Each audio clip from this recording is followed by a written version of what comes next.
Hi, this is Jennifer with iCadenza, and I'm here with Alexey Steele, the founder and great thinker behind Classical Underground, a special arts movement in Southern California, and it's a real privilege to speak with you tonight. Oh, it's so great to have you guys. It's wonderful what you guys do, because this is exactly sort of what I think it's so important, so wonderful to get across to this one new great young generation who is might not be involved with classical music, might have never heard it, but they know anything that is good and real whenever they touch it.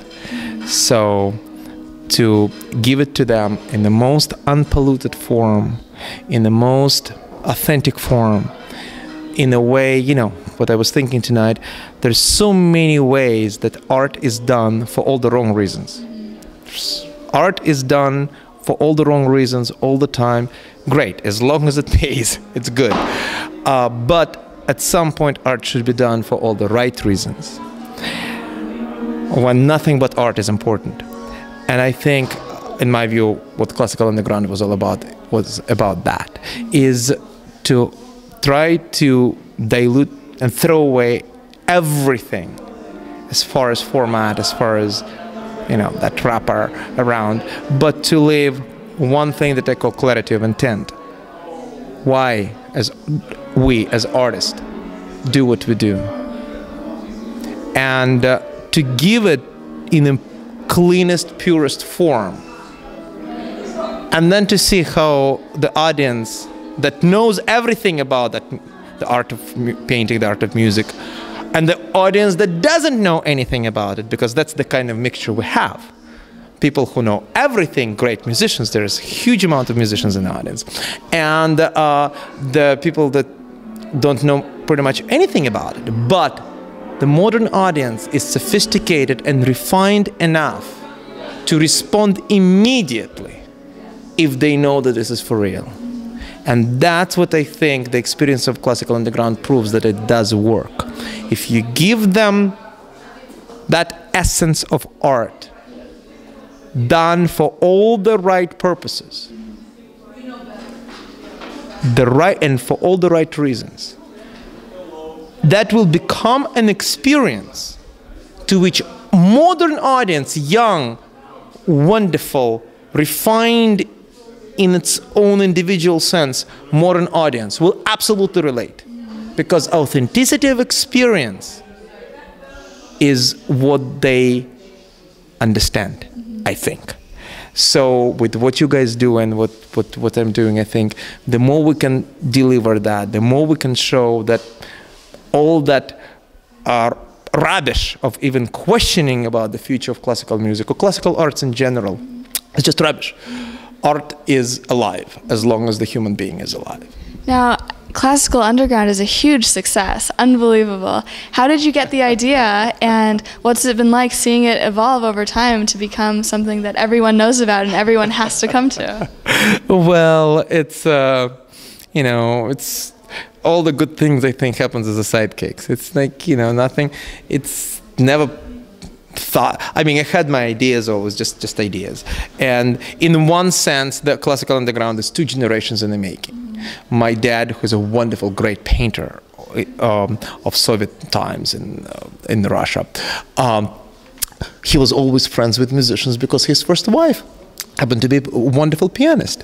So ever since they were in a school, his best friend was Vitaly Margulis, who at that time was a genius student pianist, and down the road he became a great teacher, one of the world's great foremost teachers of the piano. So so that, in a sense, that's how it was. You know, musicians were always playing in our living room back in Russia before I was born.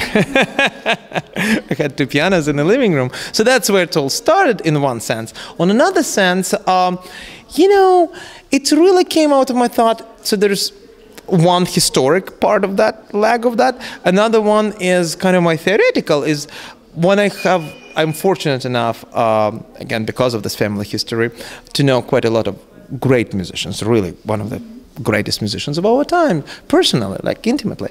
And sometimes I felt when all this conversation about, oh my God, you know, what is going to be with the future of classical music, and I would always say, come on, guys.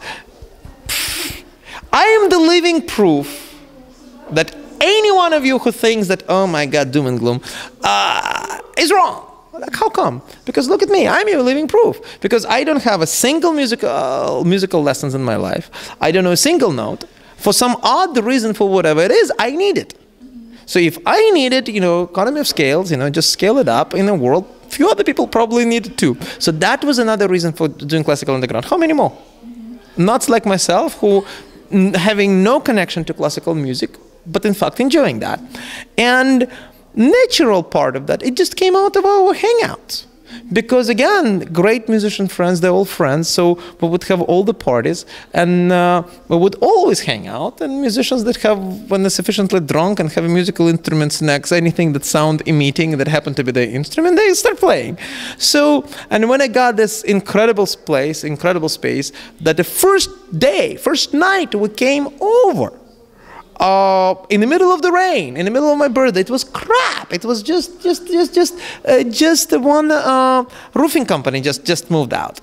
And we came in, and we came with this first little group, Olga and Julie and Eduardo, and I think, and Serge and Sergey. Oh, Sergey came just, I think, a few days later. We came over there, and the first thing, Eduardo and Julka said, oh my God, that sounds incredible. Oh wow, this sounds incredible. And Eduardo said, we can do concerts here. So it was already, you know, oh my God. So we started, it's natural, we figured out with this wonderful friend, Rick Rand, who's a great friend and a roommate and a landlord. So when we started to brought his piano from his house, and then when we started to have parties, and all the musician friends would start playing. So at some point, we said, okay, we'll just invite friends over. And from that point on, and we started doing it with wonderful cellist Maxim Belichkin at the time, and just started inviting friends, the same thing. And everybody was chipping in, helping with whatever we can do. And it's just first time we had 20 people, then we had, second time we had 40 people or 50. On the third time, we had 100 people. And suddenly I still remember the guys like, who are those people? Where are they all coming from? But okay, I had quite a bit of a list of my friends.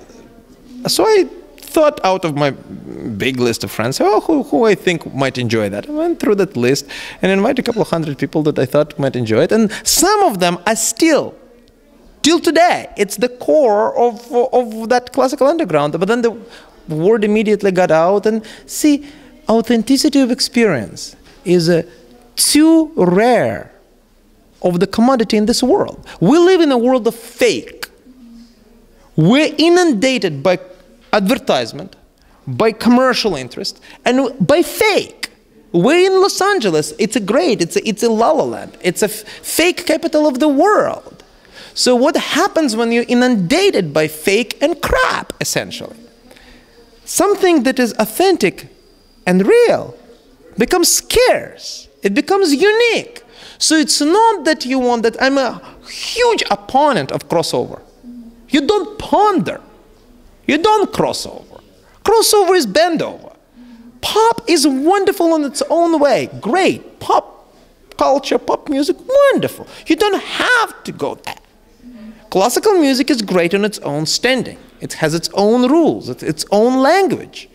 Don't waste this language. But present it right. Once presented right, it becomes unique, it becomes scarce, it becomes treasurable. And that's what we have. People who come here, I think, relate to that. And that's the greatest, that is, you know, success is a strange word. The fact that the message gets across, that's a success.